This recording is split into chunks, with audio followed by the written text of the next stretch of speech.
विश्ववंदनीय तथागत सम्यक संबुद्ध त्यांचा विख्यात असा धम्म, त्या धम्मावर आरूढ भिक्खू संघ या 3 रत्नांना माझा पंचांग प्रणाम. आज या ठिकाणी नंदेश्वर परिवारामध्ये त्यांच्या मुलाच्या जन्मदिवसाच्या उद्देशाने परित्राण पाठाचं आयोजन केलं होतं. या ठिकाणी परित्राण पाठ बुद्ध गुणाचं आणि धम्मगुण आणि संघगुणाचं संगायन झालेलं आहे. सूत्रपठण अजून व्हायचं आहे. त्या अगोदर त्यांना थोडक्यात थोडासा उपदेश भगवान बुद्धांचा. तर सर्वांनी शांत चित्ताने ऐका. भगवान बुद्धांच्या उपदेशामध्ये भगवान बुद्ध आपल्याला 4 गोष्टीची जाणीव करून देतात. त्या गोष्टी मी तुमच्या पुढे आता इथे म्हणत आहो आणि तुम्ही सगळ्यांनी ते लक्षपूर्वक ऐका. सुखो बुद्धानुपादो सुखा सधम्मदेशना सुखा संघस सामग्री समगानं तपो सुखो. या गाथेचा अर्थ सुखकारक आहे बुद्धाचे उत्पन्न होणे. सुखकारक आहे बुद्धांच्या विचाराची धम्मदेशना ऐकणे. सुखकारक आहे संघाची एकता आणि सुखकारक आहे भिक्खू भिक्खुनी उपासक उपासिका यांना एकत्र मिळून ध्यान करणे, तप करणे सुखकारक आहे. अशा प्रकारची हे भगवान बुद्धांची शिकवण या 4 गाथेमध्ये 4 ओळीमध्ये भगवान बुद्धांना नमूद केलेली आहे, विषद केलेली आहे, ती आपल्याला सांगितलेली आहे. सुखकारक काय आहे भगवान बुद्धाची शिकवण, सुखकारक काय भगवान बुद्धांचे विचार. बुद्ध काय म्हणतात, सुख कशात आहे. सगळे जग सुखाच्या मागे धावत आहे, परंतु त्यांच्या जीवनामध्ये दुःख जास्त येत आहे. परंतु दुःखाची जाण होत राहते, पण सुखाची जाण होत राहत नाही. जेव्हा सुख येते तर आपण कधीच कोणाला सांगत नाही की माझ्याकडे एवढं सुख आलं आहे, माझ्या घरी असं सुख आलं आहे, यांच्यामुळे आलं आहे, त्यांच्यामुळे आलं आहे. आपण सुख कधीच सांगत नाही एक दुसऱ्याला. मात्र दुःख एक दुसऱ्याला सांगत राहतो. आमच्या घरी हे दुःख झालं, आमच्या घरी ते झालं, असं झालं, तसं झालं, आम्ही खूप दुःखी आहोत. अशा प्रकारचं दुःख आपण वाटत असतो. पण भगवान बुद्ध म्हणतात सुख आणि दुःख हे चक्र मानवी जीवनातलं कधीच बंद पडणार नाही. मानवी जीवनामधलं हे चक्र कधीच बंद पडणार नाही की आपल्या जीवनामध्ये सुखही येत राहते आणि आपल्या जीवनामध्ये दुःखही येत राहतं. दुःखही अनित्य आहे आणि सुखही अनित्य आहे. सुखही कधी कायमचं राहत नाही आणि दुःखही कधी कायमचं राहत नसते. त्यामुळे भगवान बुद्ध म्हणतात हे सुख आणि दुःख मानव जीवनामध्ये येतच राहतील. आपलं जीवन आहे तोपर्यंत, आपलं जीवन आहे तोपर्यंत ह्याचे अनुभव आपल्याला येत राहतील. सुखाचेही अनुभव येत राहतील आणि दुःखाचेही अनुभव येत राहतील. परंतु बुद्ध असं म्हणतात सुख आलं तर तुम्ही एवढं आनंदित होऊ नका आणि दुःख बी आलं तर एवढं व्याकुळ होऊ नका. तर हे दोघी अनित्यच आहेत. आणि इथे बुद्ध आणखी आपल्याला जी जाणीव करून देतात सुखामध्ये आम्हाला विचार सुचतील नाही, परंतु दुःखामध्ये मात्र आम्हाला विचार सुचतील की या दुःखातून मी कसं बाहेर पडेन, हे दुःख माझ्या जीवनातलं कसं जाईल, मी या दुःखापासून कसं दूर होईल. अशा प्रकारचे विचार मात्र आम्हाला दुःख देते, परंतु सुख मात्र आम्हाला विचार देत नाही. इथे जर आम्ही त्याचा जर विचार केला तर आमच्यासाठी काय चांगलं आहे, सुख चांगलं आहे की दुःख चांगलं आहे. सुख आमच्यासाठी चांगलं नाही, दुःख आमच्यासाठी चांगलं आहे. दुःख आम्हाला ज्ञान देते, मानवाची ओळख देते, त्याच्या विचाराची ओळख देते, त्याच्या व्यवहाराची ओळख देते. कोण कसं वागत आहे, कोण कसं बोलत आहे, माझ्याशी कोण कसं बोलत आहे, माझ्याशी बोलताना कोण मला दुःख देत आहे, कोण मला सुख देत आहे, याची आपल्याला जाणीव होते. किंवा जेव्हा आपल्या जीवनामध्ये दुःख अनुभवाला येते तेव्हा. दुःख कोण कोणाला देते, मानवाला दुःख देते. म्हणजे पुरुष पुरुषाला दुःख देते, स्त्री स्त्रीला दुःख देते, पुरुष स्त्रीला दुःख देते, स्त्री पुरुषाला दुःख देते. हे 2च पात्र आहे. इथे 2च पात्र आहेत. या दोघांमध्ये सुख आणि दुःखाचं चक्र सुरू आहे. परंतु आपल्याला त्याचं ज्ञान असल्यामुळे आम्ही त्याच्यापासून दूर आहोत. आणि जितकं दूर राहतो तितकं आपण दुःखात राहतो. आणि जितकं दुःख येतं तितकं आपण व्याकुळ होतो. तर व्याकुळ जितके होतो तितके आपले क्लेश वाढतात. म्हणजे आपल्यातला राग वाढते, आपल्यातला क्रोध वाढते, बरोबर आहे, आपल्यातली ईर्ष्या वाढते. आपण त्या व्यक्तीपासून दूर जाण्याचा प्रयत्न करतो. आपण त्या व्यक्तीचं तोंड पाहायची इच्छा करत नाही, तोंड बघायची इच्छा करत नाही. इतका क्रोध आपल्याला त्यांच्या प्रती येते, इतका राग आपल्याला त्या व्यक्तीच्या प्रती येते. मग स्त्री असो की पुरुष असो, कोणाच्या प्रती असो. तर अशा प्रकारे भगवान बुद्धानं आपल्याला दुःख देणाऱ्या विकाराची जाणीव करून दिली. आणि ते दुःख देणारा विकार म्हणजे आपल्यातला राग, आपल्यातला लोभ, आपल्यातली मोहमाया, आपल्यातला क्रोध, अहंकार, तिरस्कार, मत्सर, दुर्भावना, दुर्विचार, हे दुःख देणारे. काम वासना दुःख देणारे, भय दुःख देणारी आहे, उद्धटपणा दुःख देणारी आहे. बरोबर आहे. तर ही जी बुद्ध आपल्याला दुःख देणाऱ्या विकाराची जाणीव करून देतात. आणि या विकाराची जाण जर आम्हा सगळ्या लोकांना झाली तर आम्ही त्या विकारातून पटकन बाहेर पडू शकतो. म्हणजे आम्ही जीवनात दुःखी होणार नाही. बरोबर आहे की नाही. मग बुद्ध असं म्हणतात की तुझ्या जीवनात दुःख येत आहे याला कारणही तूच आहेस. बरोबर आहे. आणि तुझ्या जीवनात सुख येत असेल तर यालाही कारण तूच आहेस, तुझ्याच हातात आहे. सुख आणि दुःख हे तुझ्याच हातात आहे. याची शिकवण भगवान बुद्ध आपल्याला करत आहे. पण काय होत आहे की आपला मानवी स्वभाव असा बनलेला आहे की माझ्या जीवनात यांच्यामुळे दुःख आलं, माझ्या जीवनात त्यांच्यामुळे दुःख आलं, हे माझ्याशी असं बोलले म्हणून मी दुःखी झालो, त्यांनी असं बोलले म्हणून दुःखी. म्हणजे दुःखाची कारण आम्ही दुसऱ्याकडे लोटतो. म्हणजे यांच्यामुळे आलं, त्यांच्यामुळे आलं. तर बुद्ध म्हणतात काही कोणाकडे पाहायची गरज नाही, काही कोणाला दोष द्यायची गरज नाही. दोष कोणाला द्या? स्वतःलाच द्या. आम्ही स्वतःला दोष द्यायला शिकलं पाहिजे. परंतु आमचा स्वभाव बनला की आम्ही दुसऱ्याला दोष देतो. तर बुद्ध म्हणतात दुसऱ्याला दोष देऊन तुमचा काही फायदा नाही. तुम्ही स्वतःला दोष द्या. स्वतःला अशासाठी दोष द्या की मीच कुठेतरी चुकलो आहे, बोलण्यामध्ये चुकलो आहे, कुठेतरी वागण्यामध्ये चुकलो आहे, माझ्या विचारात चुकीचा विचार आला असेल, तो चुकीचा विचार मी मांडला आहे आणि तो विचार तिथे मांडल्यामुळे त्यांना ते आवडले नाही. त्यामुळे त्यांना आवडलेलं असल्यामुळे त्यांनी मला प्रतिक्रिया केली, त्यांनी मला बोलली, त्या बोलण्याचा मला राग आला. बरं आहे की नाही. मग त्याच्या रागामध्ये मी दुःखी झालो. बरोबर आहे की नाही. तर बुद्ध आपल्याला जाणीव करून देतात की जे जे दुःख आपल्या जीवनात निर्माण होतात त्याला कारण आपणच असतो, त्याला कारण आपण असतो. जर याची जाण आपल्याला झाली की कोणत्याही दुःखाचं कारण मीच आहे आणि कोणत्याही सुखाचं कारण मीच आहे, याची जर जाण झाली तर आपण कधीच जास्त दुःखी होणार नाही आणि जास्त सुखातही राहणार नाही. कारण बुद्ध काय म्हणतात की सुखही अनित्य आहे. आता क्षणभर सुख आहे पण क्षणभराच्या नंतर दुःख पण आहे. आता आपल्या जीवनात 1 मिनिटभर दुःख आहे पण 1 मिनिटाच्या नंतर पुन्हा सुख आहे. म्हणजे दुःख आणि सुख हे चक्र सुरू राहते. तर बुद्ध आणखी सांगतात की जोपर्यंत आपलं जीवन आहे, या जोपर्यंत आपण जन्म घेत राहू तोपर्यंत आपल्यासोबतच हे चक्र सुरू राहील. कोणचं? सुख आणि दुःखाचं. आता सुख आणि दुःखाचं चक्र कोण्या पात्रामध्ये आहे? स्त्री आणि पुरुष. स्त्री आणि पुरुष या दोघांमध्येचे चक्र फिरत आहे. पुरुषाला वाटते स्त्री माझ्या मनासारखी वागली पाहिजे, ती स्त्री बरोबर वागत नाही मनासारखं म्हणून तो पुरुष दुःखी. स्त्रीला वाटते माझा पुरुष माझ्या मनासारखा वागला पाहिजे, तो तुमच्या मनासारखा वागत नाही म्हणून स्त्री दुःखी. लक्षात येतं पॉईंट. ओके. बघा व्यावहारिक धर्म सांगितला भगवान बुद्धांनी. हा व्यवहारातला धर्म आहे, आपल्या रोजच्या आचरणातला, रोजच्या अनुभवातला धर्म आहे हा. कारण इथे दोनच पात्र आहे, स्त्री आणि पुरुष हे दोनच पात्र आहे. आणि सुख आणि दुःखाचं चक्र बी या 2 पात्रामध्येच फिरत आहे.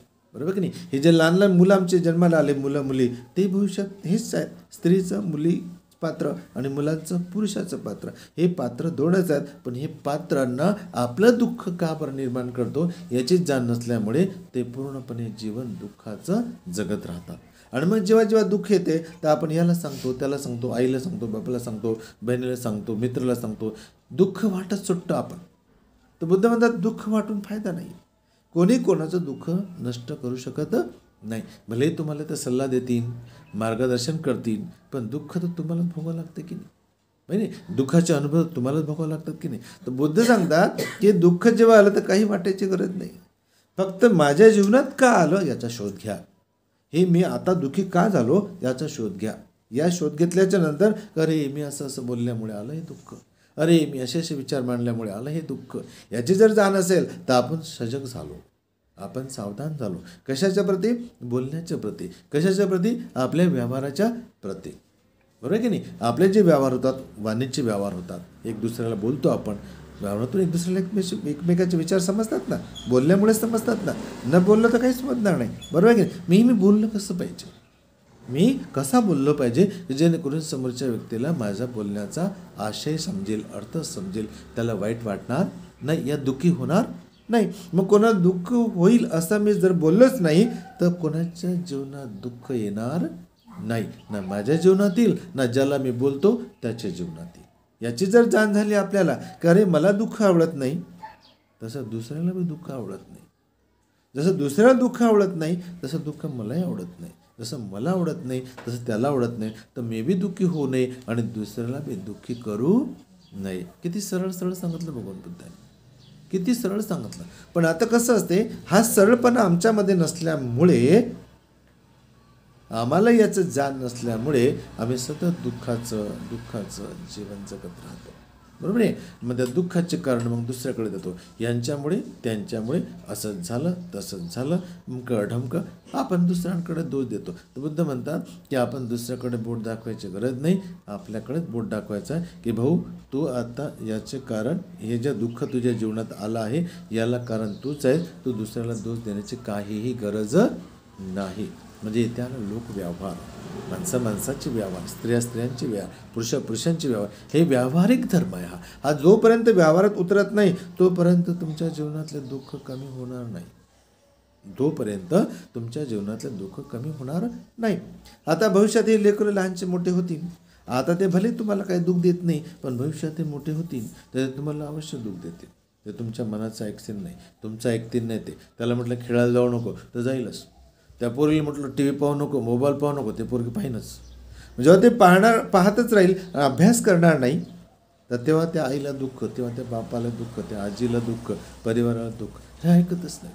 आमच्यासारखे कधी भंतेजी आले घरी, भंतेजी हा ऐकतच नाही ना, भंतेजी हे ऐकतच नाही ना, हा लय बंड आहे, हा असाच आहे, ही तशीच आहे, असं सांगता का? त्याला कारण तुम्हीच आहे.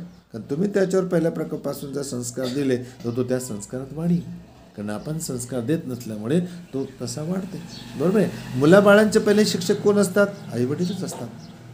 वडिलांचा प्रश्न तर नंतर येते, पण पहिली शिक्षिका आईच असते. तर गर्भात धारण केल्यापासून आई त्याची शिक्षिका असते. गर्भात धारण केल्यापासूनही त्याची शिक्षिका असते. मुलांची म्हणा या मुलींची म्हणा. म्हणजे सगळ्यात जास्त सुधारण्याची गरज कोणाला? आईला आहे. आईला आहे. बरोबर आहे. मग मुलांना जर इथे खऱ्या अर्थानं तुम्ही संस्कार द्यायची जर मनात भावना ठेवली तर तुम्ही गर्भात अवस्थेपासूनच त्याला संस्कार देऊ शकता, तिला संस्कार देऊ शकता. बरोबर आहे. मग आता हे संस्कार देणार कसे? तुमच्यामध्येच संस्कार असतील तर तुम्ही मुलाबाळाला संस्कार देऊ शकता, पण तुमच्यामध्येच संस्कार नसतील तर तुम्ही कसं काय संस्कार देऊ शकणार? बरोबर आहे की नाही? मग इथे बुद्ध म्हणतात पहिल्यांदा आम्ही संस्कारित बना, म्हणजे शीलवान बना, ज्ञानी बना, ध्यानी बना, पारमितायुक्त जीवन जगायला शिका. त्याला आपण पारमितायुक्त जीवन म्हणतो. आपल्या जीवनात दान द्यायला शिका, आपल्या जीवनात शील पालन करायला शिका, आपल्या जीवनामध्ये निष्क्रमणाची पारमिता करता निष्क्रमणाची पारमिता आपल्या जीवनामध्ये पुष्ट करण्याचा प्रयत्न करा. वीर्य पारमिता पुष्ट करण्याचा प्रयत्न करा, प्रज्ञा पारमिता पुष्ट करण्याचा प्रयत्न करा, आपल्या जीवनामध्ये शांत राहण्याचा प्रयत्न करा, म्हणजे मनाला शांत करा, नाही की नाही? शांती पारमिता, अधिष्ठान पारमिता, सत्य पारमिता, म्हणजे खरं बोलायला शिका. आम्ही तर खरं बोलतच नाही, आम्ही खोटंच जास्त बोलतो, मिनटाला बोलतो. आम्ही चुगल्या बी करतो, आम्ही निंदाही करतो, आम्ही कठोरही बोलतो. म्हणजे ज्या गोष्टी आपल्याला जास्त दुःख देणाऱ्या आहेत त्याच नेमका करतो आम्ही. बरोबर आहे की नाही? मग आता तिथे दुःख देणाऱ्या गोष्टी आमच्याकडून जर होत गेल्या तर त्याला कोण कारण आहे? आम्ही स्वतःच कारण आहे. बरोबर आहे की नाही? बुद्ध आणखी सांगतात पारमितायुक्त जीवन जगण्यासाठी मैत्रीची पारमिता करा. सगळ्यांच्या प्रती मैत्रीयुक्त भावनेने जगा, मैत्रीयुक्त भावनेनं राहा, एकमेकांच्या प्रती आदर ठेवा, एकमेकांचा सत्कार करा, गौरव करा, सन्मान करा, आहे की नाही? मोठ्याचा सन्मान करा, छोट्याचा सन्मान करा. जर तुम्ही अशा प्रकारचे स्वतःमध्ये संस्कार ठेवले तर त्या मुलांमध्ये ते संस्कार येतील. पण तुमच्यामध्येच ते संस्कार नसतील तर ते मुलांमध्ये येणार नाही. म्हणून मुलाबाळांचे पहिले शिक्षक हे आईवडील असतात. आईवडिलांपेक्षा आई जास्त मोठी शिक्षिका असते. बरोबर आहे. बाळ जन्माला धारण करण्यापासून तो बाहेर अगदी चालता फिरता होईपर्यंत तो कोणाच्या सान्निध्यात राहते? आईच्या सान्निध्यात राहते. मग वारंवार मग कोणी त्या मुलाला शिकवलं पाहिजे? आईने शिकवलं पाहिजे. बरोबर आहे की नाही? तर अशा प्रकारे आपल्या मुलांवर जर संस्कार देण्याचं काम आईवडिलांच्या कडेच असते. आणि म्हणून आईवडील हे मुलींचे पहिले शिक्षक असतात. जेव्हा शाळेत तुम्ही घालता मुलांना ते तुमचे दुसरे शिक्षक आहेत त्या मुलांचे, पण घरचे आई आणि वडील हे त्याचे प्रथम शिक्षक असतात. बरोबर की नाही. म्हणून आई वडील जर शिक्षित राहिले, संस्कारी राहिले, तर मुलाबाळांना तसे संस्कार दिले जातात. या संस्काराबद्दलचा एक दोहा गोयंका गुरुजींनी म्हटलेला आहे, खूप छान म्हटलेला आहे, त्याच्यामध्ये अर्थ झालेला आहे. तो दोहा मी तुमच्या पुढे बोलून दाखवतो. धर्मविहारी पुरुष हो, धर्मचारिणी नार, धर्मवंत संतान हो, सुखी रहे परिवार. काय म्हणतात ते? धर्मविहारी पुरुष हो, धर्मचारिणी नार, धर्मवंत संतान हो, सुखी रहे परिवार. प्रत्येक परिवाराला असं वाटतं की माझा परिवार सुखी राहिला पाहिजे, माझ्या परिवार कुठल्याही प्रकारचं दुःख नाही आलं पाहिजे. बरोबर की. मग इथे बुद्ध आपल्याला सांगतात, गोयंका गुरुजी त्याच्यातून आपल्याला सांगतात की या विचारात काय आहे, सुख कसं आहे याची जाण त्याने आपल्या दोह्यामध्ये करून टाकली. माझं सुख येण्यासाठी त्या घरातला पुरुष संस्कारी असला पाहिजे, म्हणजे शीलवान असला पाहिजे, ज्ञानी असला पाहिजे, ध्यानी असला पाहिजे, धर्माचं आचरण करणारा असला पाहिजे. स्त्रीसुद्धा तशाच प्रकारची असली पाहिजे, स्त्रीनेसुद्धा अशा प्रकारचे आचरण केले पाहिजे, ज्ञानी असले पाहिजे, दानी असले पाहिजे, जे धर्मामध्ये आवश्यक आहे त्या. आता आई वडील जर अशा प्रकारचे सदाचारी असतील, शीलवान असतील, दानी गुणी असतील, तर हे संस्कार कोणामध्ये येतील? मुलामुलींमध्ये येतील. बरोबर आहे. मुलामुलींमध्ये आले तर त्यांना समजेल की माझे मम्मी पापा, माझे आई वडील अशा प्रकारचे जीवनचर्या अवलंबतात, तर आम्ही सुद्धा अशाच प्रकारचे जीवनचर्या अवलंबणार. आम्ही सुद्धा आमच्या आई वडिलांच्या पावलावर पाऊल ठेवून चालणार. बरं आहे. मग इथे शिकवण कोणापासून मिळत आहे? आई वडिलांपासून मिळत आहे. इतके ते जाण होऊ लागते आपल्याला. बरं आहे की नाही. मग हे मुलांना जोपर्यंत समज येत नाही तोपर्यंत त्यांना म्हणजे लहान वयापासूनच, अगदी लहान वयापासूनच त्यांना संस्कार देणे, शिकवणे, मोठ्याशी कसं बोलणे, लहानाशी कसे बोलणे, त्यांचा कसा आदर सत्कार करणे, त्यांचा कसा सन्मान करणे, त्यांचा कसा गौरव करणे. मोठ्यांचे आदर, लहानांचा बी आदर आहे. आवश्यक नाही की मोठ्या सगळ्यांचाच आदर सत्कार करायचा, आपल्याला हे शिकायचं आहे. हे आदर सत्काराची भावना जर आई वडिलांमध्ये असेल तर ते मुलामुळे येऊ शकते, ती मुलामध्ये येऊ शकते, मुलामुलीमध्ये येऊ शकते. मग ते आदर्श कुटुंब बी ठरू शकते, आता आदर्श कुटुंब ठरू शकते, आदर्श परिवार बी ठरू शकते. बरोबर की नाही. तर आदर्श कुटुंब, आदर्श परिवार निर्माण करण्याचं काम त्या घरातल्या आईवडिलांचंच ते मुख्य कर्तव्य असते. आणि त्या कर्तव्याने जर ते वागले तर त्यांचं पुरा परिवार, मुलं बाळ ते आदर्शच बनतील, ध्यानी बनतील, गुणी बनतील, शीलवान बनतील, म्हणजेच थोडक्यात सदाचाराचं जीवन जगणारे सदाचारी बनतील. नाही तर दुराचार सुरूच आहे, कारण धर्म धारण करणाऱ्या लोकांची संख्या फार कमी आहे. तर त्यामध्ये एक धारण करे तो धर्म, वर्णा कोरी बात, सूरज उगे तो दिन, वर्णा काली रात. काली रात म्हणजे अंधकारमय जीवन आहे आपलं, अंधकारमय जे म्हणजे बुद्ध धर्माच्या विचारापासून आम्ही कोसो लांब आहोत. आणि जर कोसो लांब असू तर आचरणात येतील का? आपल्या आचरणासाठी त्या विचाराजवळ जावं लागेल, ते विचार वाचावे लागतील, त्या विचारावर चिंतन करावं लागेल, आणि मग चिंतनातून ते व्यवहारा म्हणजे आचरणात आणावे लागतील. की यामुळे मला हा फायदा आहे, त्यामुळे मला तसा तोटा आहे. याची जर जाण झाली, फायदा आणि तोट्याची जर जाणीव झाली तर आपण फायद्याकडे वळू. प्रत्येकजण फायद्याकडेच वळतो, तोट्याकडे थोडं जातो. बरोबर आहे की नाही. तर अशा प्रकारची भगवान बुद्धाची शिकवण जर प्रत्येकाने अंगीकारली, म्हणजे प्रत्येकाने ती आचरणात आणली, तर त्यांचंच जीवन सुखी बनते. बरोबर आहे. मग शिकवत त्यांचं जीवन सुखी बनलं तर बिलकुल ते एक दुसऱ्याचा आदर्श घेतील, आईवडिलांचं मुलंबाळ आदर्श घेतील, आणि दुसरे त्यांचे बहीण भाऊ, परिवार, आई मामा काका मावसा, जो परिवार असतो आपला, तो पण तुमचा आदर्श घेऊ शकतात. बरोबर आहे की नाही. एकमेकाचा आदर्श घेत राहतात ना, एकमेकाला पाहून सुधारतात लोक. अरे हे लोक गुणी आहेत, हे लोक चांगले आहेत, हे लोक शीलवान आहेत, हे लोक ध्यानी आहेत, हे लोक दानी आहेत, असं बोललं जातं ना. मग आपण पण त्यांचा थोडा आदर्श घेतो, त्यांचे थोडे गुण घेतो, आणि आपण सुद्धा त्यांच्या गुणासारखं थोडे गुण आपल्यामध्ये आणण्याचा प्रयत्न करतो. म्हणजे आपण धर्माच्या रस्त्यावर सुरू झालो. म्हणजे जितकं आपण धर्म रस्त्यावर चालतो तितकं चिंतन मनन करायचं की याचा लाभ मला हो अथवा न हो, पण हे बुद्धाची विचारधारा आहे, हे माझ्यासाठी सुख निर्माण करणारी आहे, तर मी सुखाच्या रस्त्यानं चालण्याचा जाणीवपूर्वक प्रयत्न करीन. पण बुद्ध म्हणतात जर तुम्ही सुखाच्या रस्त्याने चालायला लागले तर तुमच्या वाटेवर वारंवार दुःख येतील. म्हणजे वारंवार दुःख येतील तर हा रस्ता आपोआप सुटून जाईल. कधी निगेटिव्हिटी उत्पन्न होईल, कधी विरोधाभास उत्पन्न होईल. बुद्धाच्या विचारांनी चालले तर मला हे होत आहे, ते होत आहे, मी नाही चालत, मला नाही चालायचं आहे, मला नाही पालन करायचं आहे. लोक सांगतात की हे पालन केलं हे होते ते होते ते होते, माझ्या जीवनात तर काहीच नाही होऊ राहिलं, माझ्या जीवनात तर काहीच होतं नाही, माझ्या जीवनात तर दुःखच येत आहे, माझ्या जीवनात तर दुःखच येत आहे. तर ही आपली कसोटी, ही काय आपली कसोटी. मग आता प्रत्येकाचं जीवन कसोटीमध्ये उतरावंच लागते. बिना कसोटीचं जीवन नाही आहे. म्हणे कसोटी म्हणे आपली परीक्षा आहे, कसोटी म्हणे आपली परीक्षा आहे. तर धर्म बी परीक्षा घेत असते की हा किती चालते बा, हा कसा चालते बा. आता तिथे जर आपली बुद्धाच्या प्रती श्रद्धा असेल, विश्वास असेल, तर आपण आपल्या जीवनात किती प्रकारचे किती मोठे दुःख येऊ द्या, आपण त्या मार्गावरूनच चालू, त्या मार्गावरून बाहेर पडणार नाही. तिथे मग तो स्वतःला म्हणतो, अरे ही माझी कसोटी आहे, अरे ही माझी परीक्षा आहे.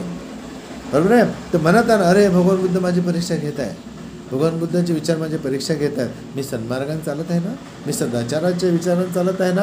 तर इथे बुद्ध मला पाहत आहेत, मला विचारत आहेत की हे चालत आहेत का, यांची परीक्षा घेऊ, हे माझ्या मार्गावरून ठरतात का, माझ्या मार्गावरून दुसरीकडे जात आहेत का, म्हणून माझी परीक्षा घेत आहेत. पण मी त्याच मार्गाने चालेल. माझ्या जीवनात जे काही दुःख आले त्या दुःखाचा मी सामना करीन. काय करीन? सामना करीन. त्या दुःखाला मी सामोरे जाईन. बरोबर आहे. तर बुद्धाची शिकवण आहे ना की मानवी जीवनामध्ये सुख आणि दुःख हे चक्र बंद पडणार नाही, हे चालूच राहणार आहे. तर हे माझ्या जीवनात आलं, हे जीवनात माझ्या आलं, तर मी याला पार करीन, याला पार करून मी पुढे जात राहीन, याला पार करून मी पुढे जात आहे. जर स्पीड ब्रेकर जीवनामध्ये स्पीड ब्रेकर येतात ना, म्हणजे रोडवर जसे स्पीड ब्रेकर असतात तसे आपल्या जीवनात पण स्पीड ब्रेकर येतात. बरोबर आहे की नाही. मग स्पीड ब्रेकर म्हटलं की आपल्याला थांबाच लागते. बरोबर की नाही. मग तिथे हळूहळू चालायला लागते. स्पीड ब्रेकर मागे पडला की मग पुन्हा तुम्ही फास्ट चालला. जीवनात तुम्ही फास्ट पण चालणार आणि थोडे हळू बी चालणार, म्हणजे जोरात पण धावणार आणि हळू पण जाणार. हे आपल्या जीवनाची गती ठरवत असते. ओके. मग भगवान बुद्धाने आपल्याला सांगितलेल्या मार्गाने चालण्यासाठी आपल्या समोर अनेक प्रकारचे दुःख येतील, अनेक प्रकारचे व्यत्यय येतील, अनेक प्रकारचे कठीण प्रसंग बी येतील. आणि त्या कठीण प्रसंगाला जाताना, सामोरे जाताना आम्ही घाबरून जाऊ शकतो, तिथे आम्हाला भीती वाटू शकते.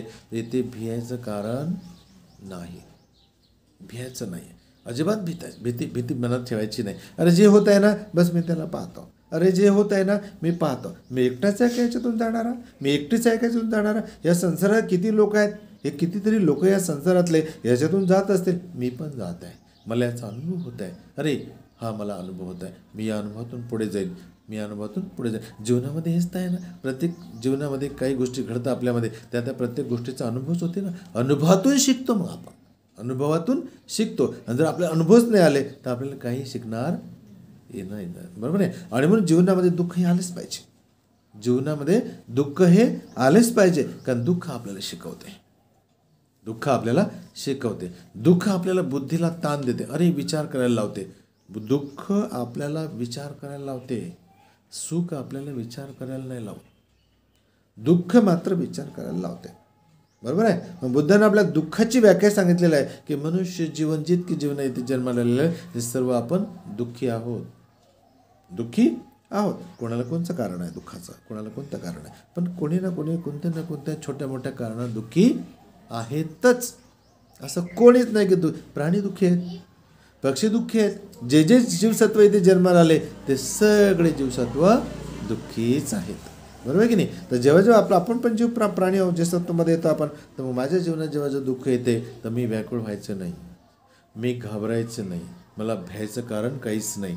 बस जे आलं आहे माझ्या पुढे मी त्याचा सामना करीन, मी त्याच्या सामोरे जाईल आणि त्याच्यातून पुढे निघून जाईल, त्याच्यातून पुढे निघून जाईल. म्हणजे जसे जे दुःख येतील तो तुमचा अनुभव आहे. प्रत्येकाच्या जीवनाचा जन्माला आल्यापासून तर मृत्यूपर्यंत आपलं जे जीवन आहे या जीवनात तर काही ना काही तर आपल्याला सामोरे तर जावंच लागते. असं कोण आहे माणूस की जन्माला आल्यापासून तर मृत्यू येईपर्यंत त्याच्या जीवनात दुःख आलीच नाही. दुःख येतातच. बरोबर आहे की नाही. बरोबर आहे. भले छोटे छोटे दुःख येत असतील, काही मोठे मोठे दुःख पण येत असतील, पण प्रत्येकाला या अवस्थेतून जावं लागतेच.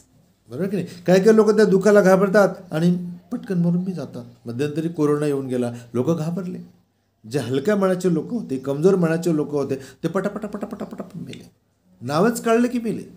कमजोर मनाचे लोक, कारण दुःख ते पाहू शकत नव्हते, दुःख ते सहन करू शकत नव्हते, कारण दुःखाचा स्पर्श त्यांच्या मनाला झाला तर पटकन ते मृत्यूला प्राप्त झालं. तर आपण हार्ट अटॅक म्हणू शकतो, म्हणजे हृदयविकाराचा झटका म्हणू शकतो, या अचानकच गेले वा माणसं असं म्हणू शकतो. कारण कमजोर मनाची माणसं पटकन जातात. बरोबर आहे. पण ज्याचं मन पक्का आहे, धीर आहे, नाही बा जाऊ दे, जीवन आहे ना, जगायचंच आहे, जे होईन ते पाहू, जे होईन ते पाहू. जो आपण असं नेटानं चालतो, धीरानं चालतो पुढे, तर आपण जगतोच, आपण जगतोच, बरोबर आहे. जो कमजोर झाला तो गेला.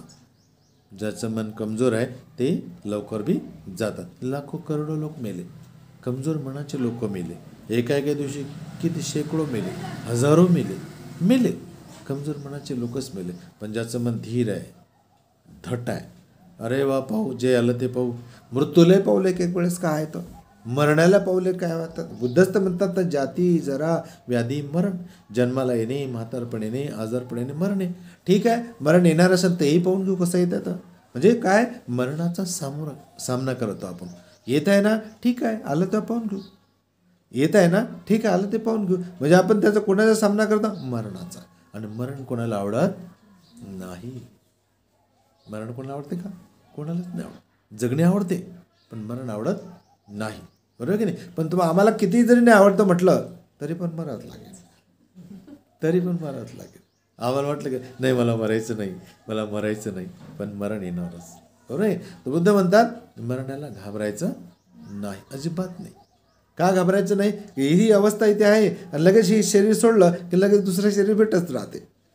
म्हणजे आपण जन्म मृत्यूच्या चक्रातून बाहेर पडणार नाही. कारण आपल्या तृष्णा नष्ट नाही झाल्या, आपल्या आसक्ती नष्ट नाही झाली.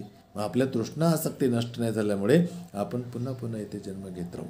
जाती जरा व्याधी मरण, भगवान म्हणतात जन्माला येणे, म्हातारपण येणे, आजारपण येणे आणि मरणे. आपण या 4 अवस्थेतून जातो. आपणच नाही, पशु पक्षी किडा मुंगे जेवढे जीवसत्व आहेत ते सगळे जीवसत्व याच्यातून वाटचाल करतात. याला कोणीही नाकारू शकत नाही, कोणीच नाकारू शकत नाही, कोणीच नाही नाकारू शकत. सगळ्यांना जावं लागतं, पक्ष्यांना जावं लागतं, प्राण्याला जावं लागतं, पशुपक्ष्याला, मानवाला जावं लागतं. जेवढे जीवसत्व आहेत ते सगळ्यांना या अवस्थेतून जावं लागतं.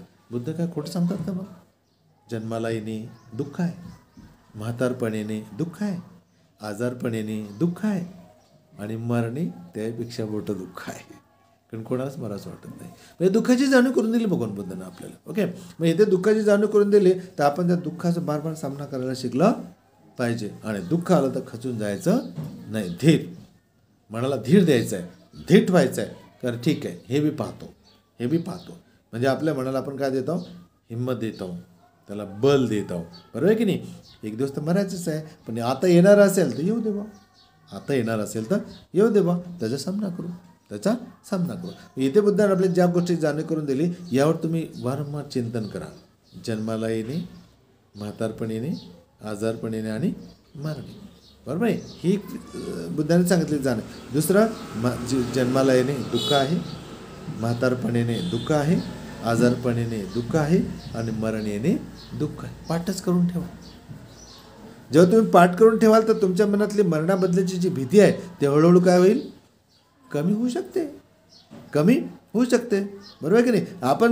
आपण शिकलोच नाही, याची जाणच नाही झाली आपल्याला, आणि वारंवार आपल्याला अरे मरण येणं चांगलं नाही, असं लोक बोलतात. मग आपल्याला त्याच्याबद्दल काय वाटते, आपोआप भीती हा विकार आहे आपल्या मनातला, तो विकार आहे. आणि सगळ्यामध्ये हा विकार भीतीचा सगळ्यामध्ये आहे.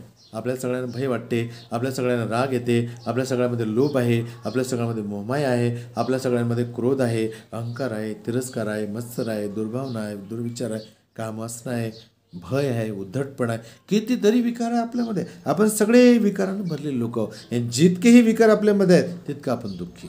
जर याच्यातल्या या विकारामधले एक विकार जर तुम्ही कमी करायला लागले, एक विकार जर तुम्ही काढायला लागले, तर धीरे कितीतरी जन्मामध्ये आपण जर विकार काढू लागलो, 2, 4, 5, 10, 15, 20 जन्मामध्ये जर प्रत्येक जन्मामध्ये एक विकार काढला, एक विकार काढला, तर आम्ही विकारमुक्त होऊ शकतो. जेव्हा विकारमुक्त झालो तर आम्ही जन्म मृत्यूच्या चक्रात पडणार नाही. जर विकार आहेत तर जन्म मृत्यूच्या चक्रामध्ये आम्ही पडूच, बरोबर आहे की नाही. मी विकार जाणं म्हणजे राग येणं हा विकार आहे, लोभ उत्पन्न होणे मनामध्ये विकार आहे, मोहमाया उत्पन्न होणे मनामध्ये विकार आहे, कोणाच्या प्रती ईर्ष्या उत्पन्न होणे विकार आहे, क्रोध उत्पन्न होणे विकार आहे. ईर्ष्या, क्रोध, अहंकार, आता हे जे शब्द मी बार म्हटल्यापेक्षा लक्षात येत असे, हे सगळे आपल्यामध्ये आहे, हे सर्व आपल्यामध्ये आहे. आणि हे आपल्याला कधीही सुख देत नाही, हे आपल्याला दुःखच देते. हे काय देते, दुःखच देते. राग तुम्हाला सुख देते का दुःख? तुमच्या मनामध्ये जेव्हा राग उत्पन्न झाला कोणाच्या प्रती, तर तो तुम्हाला सुख अनुभव देते की दुःख अनुभव देते? दुःखच देते ना. याची जाण जर आपल्याला झाली, अरे या विकारामुळे मी दुःखी होतो, अशा विकारामुळे दुःखी होतो, तर मला दुःख नको आहे. दुःख खरंच नको कोणाला, दुःख कोणाच नको असते. मग दुःख कोणाला नको असते याची जर जाण झाली, तर त्या दुःखाच्या विकारापासून, दुःख देणाऱ्या विकारापासून आपण हळूहळू लांब जायचं आहे, दूर जायचं आहे आणि त्या विकाराला आपल्या मनातून काढून टाकायचं आहे. त्या विकाराला आपल्या मनातून काढून टाकायचं आहे. मग जर आपण हळूहळू बरेचसे विकार जर काढायला लागलो, तर आपलं जीवन सुखी राहील की दुःखी राहील? मग सुखीच राहील की नाही? मग सुख कोणाच्या हातात आहे? आपल्याच हातात आहे. आणि दुःख कोणाच्या हातात आहे? हाच व्यावहारिक धर्म आहे भगवान बुद्धांचा, बरोबर आहे. हा जर व्यवहारामध्ये उतरला, एक दुसऱ्यांच्या प्रती, एकमेकांच्या प्रती जाण झाली, एकमेकाला आपण समजू शकलो, स्त्रियांनी स्त्रियांना समजू शकले, पुरुषांनी पुरुषाला समजू शकले, स्त्रीने पुरुषाला समजलं, पुरुषाने स्त्रीला समजलं, तर इथे कोणीच कोणाला दुःख देऊ शकणार नाही. पण ही जाण नसल्यामुळे घराघरात दुःख आहे, घराघरात दुःख आहे. स्त्रियामध्ये दुःख आहे, पुरुषमध्ये दुःख आहे, बरोबर आहे की नाही? पुरुष स्त्रीमुळे दुःखी, पुरुष स्त्रीमुळे दुःखी, तर स्त्री पुरुषामुळे दुःखी, या दोघांमध्येच आहे, बरोबर लक्षात. तर याची जाण जर झाली आपल्या सगळ्यांना, तर आपण योग्य प्रकारे जीवन जगू शकतो. स्वतःही दुःखी होऊ नये आणि दुसऱ्यांना पण दुःखी देऊ शकणार नाही, बरोबर आहे. तर बुद्ध काळामध्ये एक गोष्ट आली आहे, जन्म दिवसाच्या निमित्तानं, म्हणजे ज्याचा आपण जन्मदिवस म्हणतो, वाढदिवस म्हणतो, नाही का? तर त्या निमित्तानं एक गोष्ट आली आहे. ती गोष्ट मी तुमच्या पुढे सांगतो, त्यानंतर मग आपण सूत्रपठार करतो. तर बुद्ध काळामध्ये दोन मित्र असतात. बुद्ध काळामध्ये दोन मित्र असतात. ते भगवान बुद्धांचं प्रवचन ऐकायला जातात. भगवान बुद्धाच्या प्रवचनामध्ये 4 आर्य सत्याचा विषय असते, आर्य अष्टांगिक मार्गाचा विषय असते. म्हणजे दुःख आर्य सत्य, दुःख समुदय आर्य सत्य, दुःख निरोध आर्य सत्य आणि दुःख निरोध गामिनी पटिपदा आर्य सत्य. म्हणजे जे आर्य म्हणजे योग्य, ठीक, सत्य, त्याच्यात काहीही चूक नाही, असं ते सत्य जीवनामध्ये आहे. बुद्ध सांगतात दुःख आर्य सत्याची व्याख्या की जन्माला येणे दुःख आहे, म्हातारपणे दुःख आहे, आजारपणे दुःख आहे आणि मरणे दुःख आहे. अजून काय दुःख आहे? मी जे इच्छा केल्या मनामध्ये व्यक्त, त्या कधीच पुऱ्या झाल्या नाही म्हणून दुःख.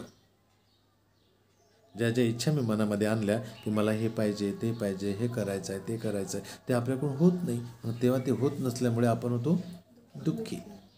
म्हणजे मग आपल्या सगळ्यांच्या इच्छा पुऱ्या झाल्या का? नाही झाल्या.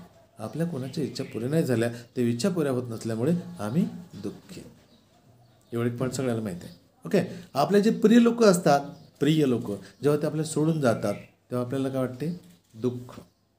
आपल्याशी जे कोणी अप्रिय लोक वागतात, वादविवाद घालतात, भांडण करतात, झगडे करतात आपल्याशी, आणि जे अप्रिय लोक आहेत त्यांचा जर आपला सामना झाला, जवळ आले, तर ते आपल्यासाठी सुख देतील की दुःखच, बरोबर की नाही? मग भगवान बुद्ध म्हणतात जे प्रिय लोक असतात ते आपल्याला सोडून जातात, तेव्हा आपल्याला दुःख होते. आपल्यासाठी जे अप्रिय लोक असतात, वाईट लोक असतात, त्यांचा जो आमच्याशी सामना झाला, समोरासमोर आम्ही आलो, तर तेव्हासुद्धा आम्हाला दुःख अनुभव होते असते, बरोबर आहे की नाही? मग अशा याचा भगवान बुद्ध सांगतात हे दुःख कोण निर्माण करते? तर आपल्यातल्या तृष्णा. तर 3 प्रकारच्या तृष्णाची जाणीव करून दिली भगवान बुद्धांनी की आपल्यामध्ये ह्या 3 तृष्णा इतक्या प्रबळ आहेत, आपण सर्व त्या 3 तृष्णेने आपल्या सर्व जीवसत्वाला असं जकडून ठेवलेलं आहे. ते आपल्यातले जात नाही, कोणाचेच जात नाही. बुद्धाच्या काळात बुद्धाची केली, बुद्धाच्यासोबत भिक्खू संघाची केली, अनेक लोक अरहंत भिक्षू बनले, भिक्षुनिया बनल्या, त्यांच्यातल्या ते विकार गेले. पण त्यांच्यानंतर जे कोणी आता तुम्ही आमचा जन्म झाला, ते आम्ही त्या सगळ्या विकारामध्ये जकडलेले आहोत, त्यांना जकडून ठेवलेले आहेत त्या विकाराने. ते कोणते विकार आहेत? कामतृष्णा, भवतृष्णा आणि विभव तृष्णा. आपण सगळे या संसारातले लोक जीवसत्व असतात, या 3 तृष्णेने आपल्याला जकून ठेवलं आहे. आणि हे जितक्या तृष्णा आपल्यामध्ये येतात तितकं आपलं जीवन दुःखी. कामतृष्णेतून तुमचा आमचा जन्म झाला, लहानचे मोठे झालो, मग लहानचे मोठे झालो तर आमच्या जीवनामध्ये सुख अनुभव करतो की दुःख? आमच्या जीवनामध्ये आम्ही सुख अनुभव करतो की दुःखच, बरोबर की नाही? मग आमचा जन्म कामतृष्णेतून झाला, आमच्या वाट्यामध्ये दुःख आलं, दुःखच आम्हाला नेमकं नको असते, बरोबर आहे? मग जेही दुःख होते आपल्या जीवनामध्ये ते तृष्णेमुळे होते. तुम्हाला तुमच्या मुलाबाळाच्या प्रती तृष्णा आहे की नाही आहे? तुमच्या मुलाबाळाच्या प्रती तुम्हाला आसक्ती आहे की नाही आहे? ते मुलंबाळ तुमचे असे बनले पाहिजे, ते बनत नाही, त्याची तुम्हाला आसक्ती आहे की नाही आहे, बरोबर की नाही? मग बुद्ध सांगतात की जितके आसक्ती तितकं दुःख, जितके आसक्ती तितकं दुःख. मग हे दुःख कोण निर्माण करते? कामतृष्णा. कारण आम्ही जन्म घातला ना, त्यांचं संरक्षण, त्यांचं कपडा लत्ता आरोग्य यांची काळजी कोण घेतात? मायबाप घेतात ना, होय की नाही? ते कामतोसून त्यांचा जन्म जरी झाला असला त्यांना आपण लहानचा मोठा जरी करत असलो तरी त्या मुलांमुळे मुलींमुळे आम्हाला काय होते? सुख जास्त मिळते की दुःख? आता हे 2 मुलं यांच्या घरी जन्माला आले, जीवनभर या पोरीच्या लग्नासाठी पैसे बाप गोळा करणार आहे, जीवनभर या पोराच्या लग्नासाठी शिक्षणासाठी या पोरीच्या लग्नासाठी शिक्षणासाठी पैसा गोळा करणार आहे. पैसा गोळा होत नाही म्हणून दुःख, मुलं बाळा शिकत नाहीत म्हणून दुःख, मुलं बाळा मनासारखं वागत नाही आमच्या म्हणून दुःख. बरोबर आहे की चुकीचं आहे? बरोबर आहे. मग हे मुलं बाळा जन्माला घालणे सुख आहे की दुःख आहे? दुःख आहे ना, दुःखच आहे ना. नाही, सत्य आहे. म्हणजे हे बुद्धाने आपल्या पुढे सांगितलं की आपण जन्माला आलो तर दुःख सुरू झालं, जन्माला आलो की दुःख सुरू झालं, याची जाण करून देतात भगवान. मी तुम्हाला उदाहरण दिलं हे समजण्यासाठी की तुम्हाला समजलं पाहिजे. उदाहरण आहे, पण ज्यांना संतान नाही ते पण दुःखी आहेत ना. हा, तर तसंच सांगतो. हो, ज्यांना आहे बघा, ज्यांना आहे ते बी दुःखी, ज्यांना नाही ते बी दुःखी. ठीक आहे, एवढं पॉईंट जर तुमच्या लक्षात आलं असेल तर अति उत्तम. म्हणजे तुम्हाला समजत आहे की दुःखाची काय बाब आहे. ओके, तर इथे हा दुसऱ्या सत्यामध्ये भगवान बुद्ध सांगतात. तर बुद्ध म्हणतात या दुःखाला आपण नष्ट करू शकतो, या बुद्धाला आपण नष्ट करू शकतो. बुद्ध सांगतात हे दुःख का नाश होते? तुम्ही या 3 तृष्णेला आपल्या मनातून काढून टाका, तुमच्या जीवनात दुःख झाले नष्ट. कामतृष्णा काढून टाका, भवतृष्णा म्हणजे जगण्याची इच्छा, त्याची पुढची तृष्णा आहे भवतृष्णा. जगण्याची इच्छा, मला जगावंसं वाटते, मला मरावंसं वाटत नाही. म्हणजे जगण्यावर प्रेम आणि मरणावर द्वेष, जगण्यावर प्रेम आणि मरणावर द्वेष याची जाण बुद्ध करून देतात या दुसऱ्यामध्ये. तर मग इथे बुद्ध म्हणतात की आपल्याला कोणालाही मरावंसं वाटत नाही, आपल्याला सगळ्यांना जगावंसं वाटते, आपल्याला कोणाला दुःख आवडत नाही, आपल्याला सुख आवडते, याची जाण या दुसऱ्या तृष्णेमध्ये. पुढची तृष्णा विभव तृष्णा. त्याला अनेक लोक म्हणतात बा पुढचा जन्म आहे की नाही आहे, पाप आहे की पुण्य आहे की नाही माहीत नाही, मग हा जन्म भेटला आपल्याला तर खा प्या मजा करा आणि एक दिवस मरा. खा प्या मजा करा आणि एक दिवस मग तसंच आहे ना. मग आता जे खा प्या मजा करा आणि एक दिवस मरा म्हणतात त्यांचे किती वाईट कर्म होत असते.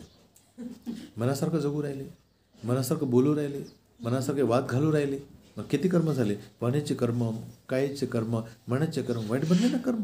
बुद्धाच्या जीवनात तर कर्म सांगितलं ना, वाचेचे कर्म, मनाचे कर्म आणि कायेचे कर्म. काया वाचा मन 3 महिने ना हे 30 कर्म बनतात. बरोबर आहे. मग आता हे कायाचे कर्म, वाचेचे कर्म आणि मनाच्या कर्माला भगवान बुद्धांनी जास्त महत्त्व दिलेलं आहे, कारण इथेच कर्म बनतात आपले. मग हे ज्यांच्या कानावर ह्या गोष्टी गेल्या, बुद्धाचे विचार केले, ते लोक सुधारले समजा. पण ज्याने बुद्धाच्या विचारावर चाललेच नाही, चालण्याची इच्छाच नाही, खा प्या मजा करण्यामध्ये, त्यांचे किती मोठे विकार बनतील, त्यांचे किती कर्म बनतील. बरोबर आहे की नाही? मग याची जाण भगवान बुद्ध त्या प्रवचनातून देत होते. आणि हे 2 मुलं ऐकत होते, हे 2 मुलं ऐकत होते. तर ते म्हणत बुद्ध की बा ह्या विकाराला नष्ट करण्यासाठी मग तुम्हाला आर्य अष्टांगिक मार्गावरून चालायला लागेल. दुःख नष्ट करण्यासाठी, जीवनात दुःख संचित न करण्यासाठी आणि जे दुःख ज्या कारणामुळे उत्पन्न होते ते कारण मनातले नष्ट करण्यासाठी तुम्हाला आर्य अष्टांगिक मार्गावरून चालावं लागेल. म्हणजे चालावंच लागणार आहे, तेव्हाच आपल्या जीवनात दुःख नष्ट होतील. याची जाण भगवान बुद्ध प्रवचनातून सगळ्या लोकांना देत आहे. मग त्याच्यातले जे 2 लोक असतात ते मुलं असतात, ते म्हणतात की ही बुद्धाची शिकवण आहे, हे तर मला परिवारामध्ये राहून समाजामध्ये राहून तर ते आचरणात आणता येणार नाही, त्याचा अनुभव मला घेता येणार नाही. मग त्यासाठी मला वैराग्याचं जीवन जगलं पाहिजे, त्यासाठी मला संन्यासाचं जीवन जगलं पाहिजे, त्यासाठी मला संन्यासाचं जीवन या भिक्षूचे जीवन जगलं पाहिजे. मग त्या दोघे पोरं विचार करतात की आपण या जीवनामध्ये जाऊया, या जीवनाचा अनुभव घेऊया. काय संन्यासाचे जीवन आहे, काय हे भिक्षूचे जीवन आहे. तर ते दोघं एकच विचार करतात की आपण भगवान बुद्धाकडे जाऊया आणि भगवान बुद्धाला म्हणूया की आम्हाला प्रवचित करा, भगवान आम्ही प्रवज्जा घेऊ इच्छितो. तर ते म्हणतात, भगवान बुद्धाला म्हणतात की भगवान हे आतापर्यंत तुम्ही या ठिकाणी जे प्रवचन दिलं आहे, जे विचारधारा आमच्यापुढे मांडली आहे, या विचारधारेतून आम्ही इथपर्यंत गेलो, म्हणजे इथपर्यंत आमच्या मनाची इच्छा होत आहे की आमच्या घरग्रस्ती राहून हे विचारधारा आमच्या आचरणात येणार नाही, तर आम्ही भिक्षू जीवन घेण्यासाठी तयार आहोत, भिक्षू जीवनामध्ये यायला तयार आहोत, आम्हाला तुम्ही प्रवज्जा द्या. भगवान बुद्धाला असं ते म्हणतात, प्रवज्जा द्या. तर भगवान बुद्ध म्हणतात की तुम्ही आपल्या आईवडिलांची परवानगी घेऊन या, आईवडिलांची परवानगी घेऊन या. तर मग ते जातात दोघेही आपल्या आईवडिलांची परमिशन घ्यायला की आम्हाला प्रवज्जा घ्यायची आहे, आम्हाला बुद्धाच्याकडे प्रवज्जा घ्यायची आहे, आम्हाला भिक्षू बनायचं आहे वगैरे वगैरे. तर त्यापैकी एका मुलाची आईवडील तात्काळ परमिशन देऊन देतात. की ठीक आहे बा, तुझी इच्छा आहे ना तर तू जा बाबा. पण एका मुलाची आईवडील देत नाहीत परमिशन मुलाला. नाही बाबा, तू आमचा एकुलता एक मुलगा आहे, ही एवढी संपत्ती आम्ही तुझ्यासाठी मिळवलेली आहे आणि हे कोणाला देणार आम्ही. तू जर तिकडे गेला, आम्ही जोपर्यंत आहोत तोपर्यंत या संपत्तीला आम्ही सांभाळू समजा, आणि आम्ही जर मेल्याच्या नंतर तुलाच आहे ही संपत्ती. तू जर तिकडे गेला या संपत्तीचं काय होईल, ही संपत्ती राजा घेईल. त्या काळी असं असे की ज्या संपत्तीचा कोणी वारसदार नाही त्याचा मालक राजा बनत असे, त्या काळातले नियम. तर ते बाळाला म्हणत होतो जाऊ नको जाऊ नको जाऊ नको, पण तो काय केस नाही काय. त्याचा मित्र जाऊ राहिला ना, त्याचा मित्र जाऊ राहिला. तो म्हणते माझा मित्र चालला मी बी जाईन, माझा मित्र जात आहे मग मी पण जाईन. हट्टच धरला. मग हट्टापायी त्यांच्या मायबापाने त्याला शेवटी परमिशन दिलं. बरोबर आहे. तर परमिशन देण्याच्या अगोदर काय पुढे सांगाल त्याच्या, एवढी आपल्या घरी धन दौलत आहे, हे तुझ्यासाठीच तर कमवली. आम्ही मेल्याच्या नंतर तूच तर याचा मालक आहेस. मग तुला कोणाच्या कामाला जायची गरज नाही, कोणाची नोकरी करायची गरज नाही. अशा प्रकारची विचारधारा मायबाप पोरापुढे मांडून राहिले. आणि त्याने ऐकलं मग, किंवा त्याने सुरुवातीला त्याला असं वाटलं की नाही मला जायचं आहे, माझा मित्र गेला ना तर मी जाणारच, माझा मित्र गेला ना मी जाणारच. मग नाही इलाजानं मायबाप त्याला परमिशन देतात. मग जातात ते प्रवचित बनतात, दोघे प्रवचित बनतात भगवान बुद्धाकडे. आणि भगवान बुद्ध मग त्यांना कर्मस्थान देतात. कर्मस्थान म्हणजे अभ्यास करायचा आहे. आता तुम्ही या जीवनात आले वा, तर तुम्ही या कर्मस्थानाचा अभ्यास करा आपल्या जीवनामध्ये, त्याचे तुम्हाला लाभ भेटतील, धर्माचे लाभ भेटतील. तर मग अशा प्रकारे त्यांना कर्मस्थान दिलं जातं. आणि कर्मस्थान दिल्याच्या नंतर भिक्षू लोकांमध्ये त्यांना ध्यानासाठी पाठवलं जातं. मग ध्यानासाठी पाठवलं जातं तर एकाचं ध्यान लागत होतं, एकाचं ध्यानच नाही लागेल. ज्याच्या आईवडिलांनी त्याला पहिल्यांदा परमिशन दिली त्याचं ध्यान लागत होतं, पण ज्याच्या आईवडिलांनी त्याला लवकर परमिशन दिलं नाही त्याचं ध्यानच नाही लागे. त्याच्या मनात कोणते शब्द, त्याचे आईवडील म्हणत होते बेटा ही लाखो करोडोची संपत्ती तुझ्यासाठीच तर कमवली, हे कोणासाठी कमवली, तुझ्यासाठीच तर कमवली, याचा मालक तूच तर आहेस, याचा मालक तूच तर आहेस, हे शब्द त्याच्या कानात.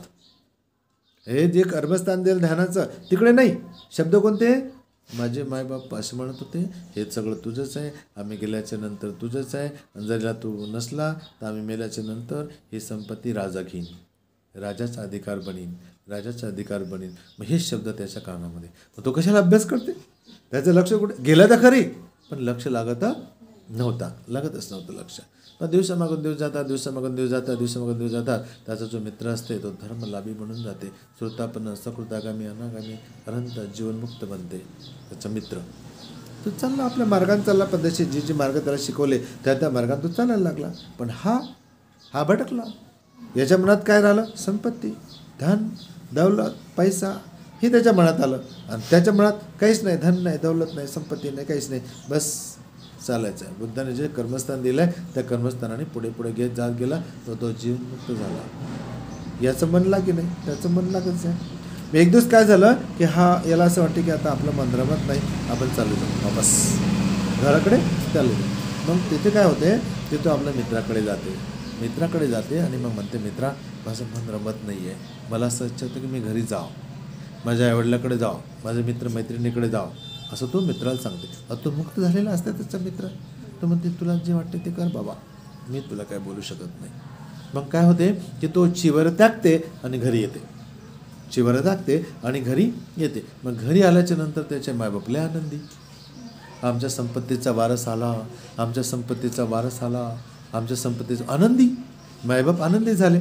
मग आनंद थोडासा काही दिवस, मग धीरे धीरे त्यांच्या मायबापाला असं वाटलं की याचं काय खरं नाही, जाईन बरं वापस, त्यापेक्षा याचं लग्न करून टाका. मग मायबाप त्याचं लग्न करून देतात, त्या मुलाचं लग्न करून देतात. लग्न झाल्याच्या नंतर त्याला बाळ होते, बाळ 5-6 वर्षाचं होते. मग तेव्हा तो आपल्या पत्नीला म्हणते की आपल्या बाळाचा जन्मदिवस आहे ना, त्या दिवशी आपण भेटायला जाऊ, माझ्या मित्राला भेटायला जाऊ, भगवान बुद्धाला. असं तर ती बाई म्हणते ठीक आहे बा जाऊ. मग ते बाळ झालं 6-7 वर्षाचं बाळ झालं, तर मग ते दोघं ठरवतात त्याच्या जन्मदिवसाच्या दिवशी की आज आपण याला आशीर्वाद घेण्यासाठी जाऊ. हे जातात. मग ते विचारतात त्याच्या मित्राचं नाव बा असे भंतेजी कुठे थांबले आहेत बा, कोणा कुठेच थांबलेले आहेत. तर मग सांगतात की ते या कुठेमध्ये थांबलेले आहेत. तर मग हे जातात दोघं पती पत्नी, आणि हे बाळ असं उड्या मारत इकडे तिकडे खेळत होतं, मोकळं मैदान छानपैकी. तर ते खूप उड्या मारत जायते. या दोघांना वंदन केलं भगवान बुद्धाला, नमस्कार करून. मग भगवान त्या भिक्षूने त्याच्या मित्रांनी मग त्याला आशीर्वाद दिला. मग हे बाळ इकडे तिकडे ते खेळत होतं. मग खेळणाऱ्या बाळाला पण म्हटलं म्हणजे भंते आमच्या बाळाला आशीर्वाद द्या, तर ते भंतेजी म्हणाले की मी तुमच्या बाळाला दीर्घ आयुष्याचा आशीर्वाद देऊ शकत नाही, दीर्घ आयुष्याचा आशीर्वाद देऊ शकत नाही. मग ते म्हणत काय झालं भंतेजी, आमच्या बाळाला दीर्घ आयुष्य नाही आहे का? तर मग ते भंतेजी म्हणतात की याचं आयुष्य फक्त 7 दिवस शिल्लक राहिलं. किती? 7 दिवस शिल्लक राहील. 7च दिवस आयुष्य आहे, तर 7 दिवसाच्या आयुष्याला मी दीर्घ आयुष्याचा आशीर्वाद देऊ शकत नाही. तर दोघंही घाबरले. त्या बाळाला जबरदस्ती वंदन करायला लावलं, त्याला आशीर्वाद द्या, पण त्यांनी सांगितलं मी याला आशीर्वाद देऊ शकत नाही. मग ते म्हणत की भंते, जर तुम्हाला यांचं आयुष्य समजते तर हे आयुष्य कसं वाढावं हे बी तर तुम्हाला माहिती असेल. जसं याचं आयुष्य आता 7च दिवस राहिलं आहे बा, तर याचं आयुष्य पुढे वाढवायचं आपल्याला, तर ते तर तुम्हाला मार्ग असतील.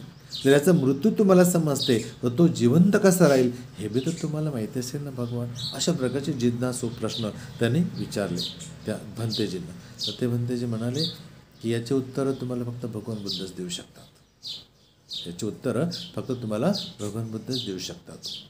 मग ते भगवान बुद्धाकडे जातात, भगवान बुद्धाला वंदन करतात, दोघेचे दोघे बी, आणि मग तो बाळाला वंदन करायला लावतात, भगवान याला आशीर्वाद द्या. तर भगवान बुद्ध त्यांना म्हणतात, माझ्या मुलाने तुम्हाला आता काय सांगितलं? मुलगा म्हणजे भिक्खू, त्याचा शिष्य, भगवान बुद्धाचा शिष्य, माझ्या शिष्याने तुम्हाला आता काय सांगितलं? तर म्हणे भगवान ते खरं आहे का? तर भगवान म्हणतात हो खरं आहे. झालं.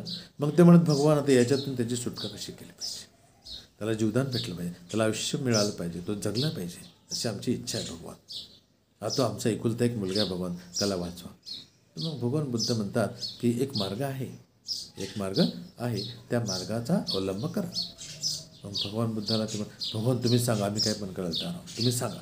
भगवान बुद्ध म्हणतात की आज संध्याकाळी तुझ्या दाराच्या समोर मोठा असा भव्य मंडप घाल, भव्य असा मंडप घाल, आणि त्या मंडपामध्ये तुझ्या मुलाच्या आयुष्य वाढण्याच्या उद्देशाने या ठिकाणी जेवढे भिक्खू संघ आहे बसलेला, या सगळ्या भिक्खू संघाला निमंत्रण दे, आणि 7 दिवस महापरित्राण पाठ कर, महापरित्राण पाठ कर, सूत्रपठण कर. आणि त्या महापरित्राण पाठामध्ये त्याचे माता पिता म्हणजे तुम्ही आणि तुमचं बाळ ते त्या परित्राणात पाठामध्ये बसा.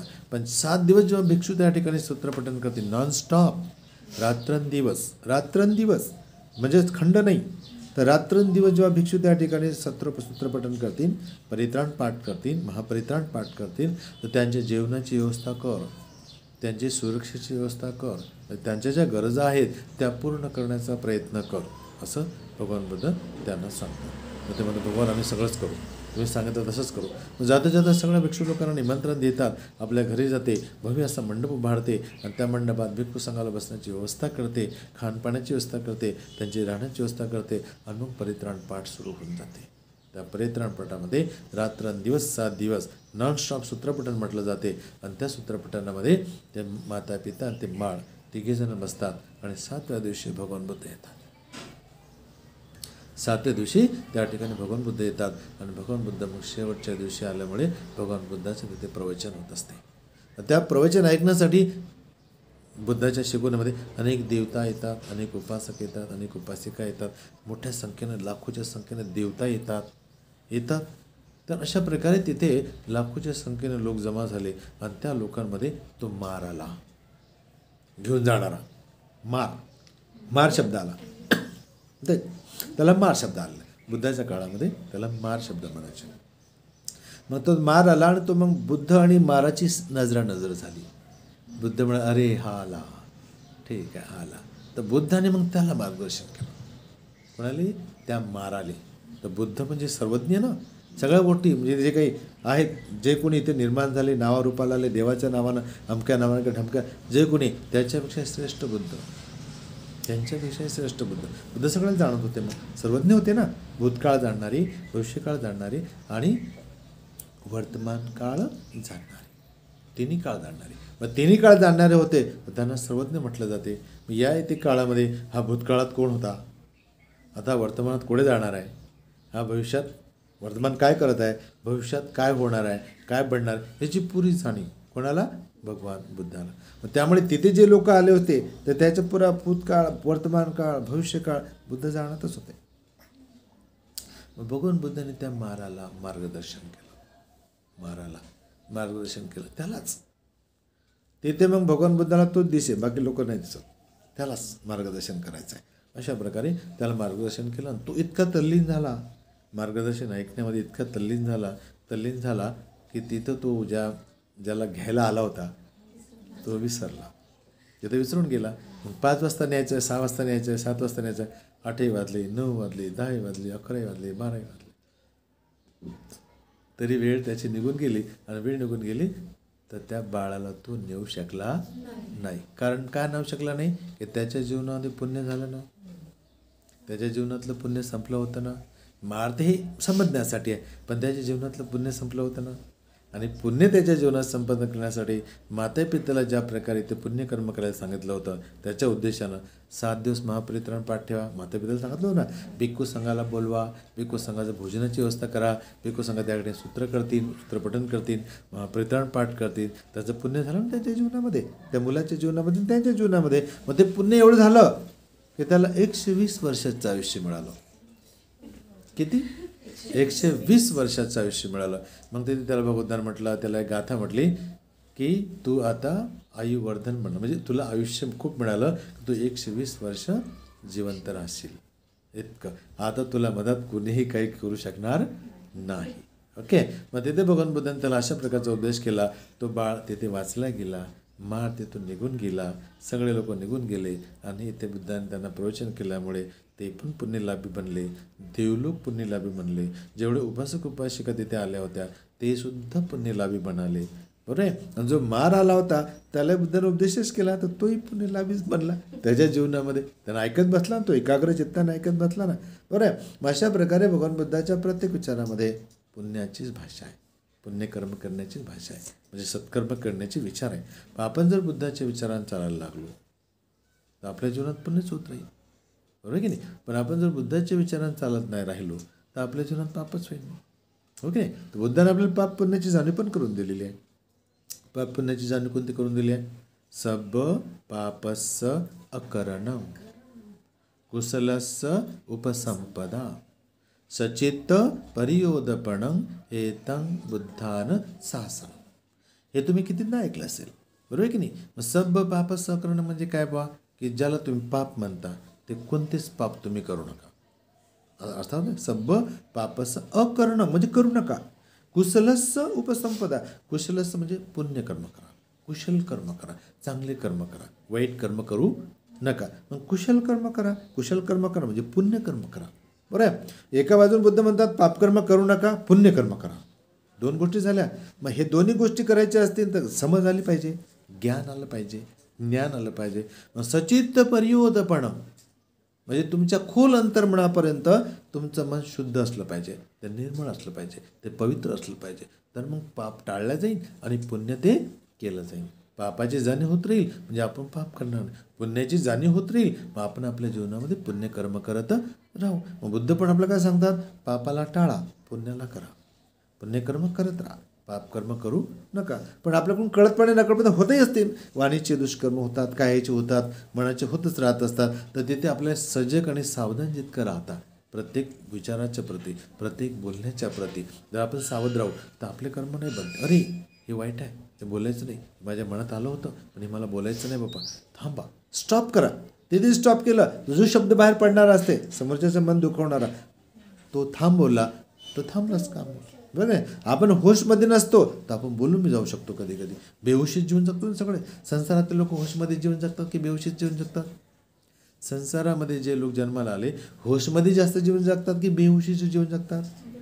बेहोशीचं जीवन जगतात. बेहोशीचं जीवन जगतात म्हणजे होश नाही आहे, सजगता नाही आहे, सावधानता नाही आहे, बोलण्याच्या प्रती नाही आहे, कर्माच्या प्रती नाही, कुठल्याच गोष्टीच्या बाबतीत सजगता नसल्यामुळे होशमध्ये नाही आहेत, बेहोशीत जीवन जगतो आपण. म्हणजे जितकं बेहोशीत जीवन जगतो तितकेच आपल्याकडून वाईट कर्म बनले जातात. मग कायाचे कर्म, वाचेचे कर्म आणि मनाचे कर्म होत राहतात. मग आता कायाचे वाचेचे कर्माची शिकवण बघ पंचशीलेमध्येच आहे. हत्या करू नका, चोरी करू नका, विचार करू नका, खोटं बोलू नका, चुगली करू नका, निंदा करू नका, कठोर बोलू नका, व्यर्थ बोलू नका, दारू पिऊ नका.